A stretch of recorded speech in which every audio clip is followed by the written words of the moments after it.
If you know me, you know stories are the biggest part of my professional life. Here, from behind the desk or out in the field, I've told you tales of triumph, of heartbreak, challenge, defeat.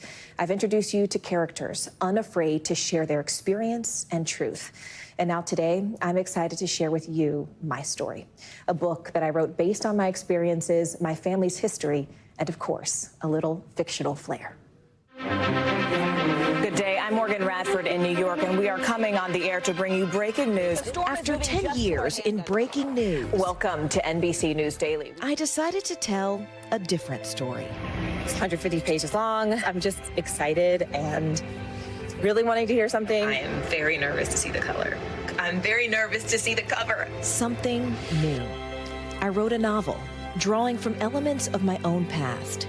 Growing up as a little girl in North Carolina in a close-knit family. My father's side immigrated from Jamaica and Cuba, and he was the first to go to college. A generation later, I went to Harvard, where my entire life changed. When I was in college, I took classes, I fell in love. I felt so at home in college because I was with all these others. People who had come from these really diverse places. I was also constantly exploring this question of home.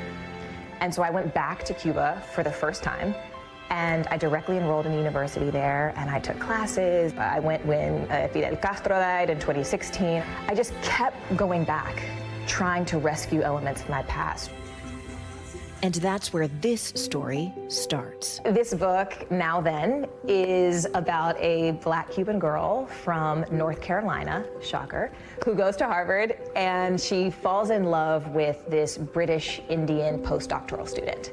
And they go on this journey, on again, off again, saga of missed connections. All the while, she's receiving these letters from her mother. And half the story is told from her mother's perspective on the eve of fleeing the Cuban Revolution. Which meant I had to search through my own family history.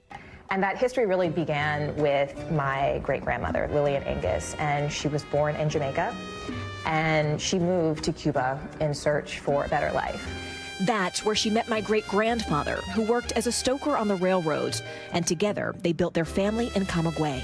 Eventually, that family migrated to the United States, to West Virginia, in the heart of Appalachia.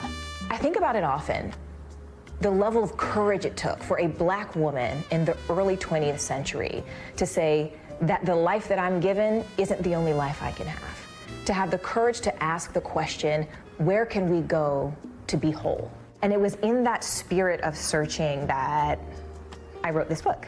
I wrote for 3 hours every single night after my husband had sleep trained my baby, and I went to a discount furniture store in the burbs. I bought myself a writing chair, and as soon as I sat down, the words just started to pour. I would be writing on planes. I would be writing while I was on assignment in a hotel room in the middle of nowhere at the end of a 12, 14-hour day. And I've learned through my career that truth is always the most interesting story.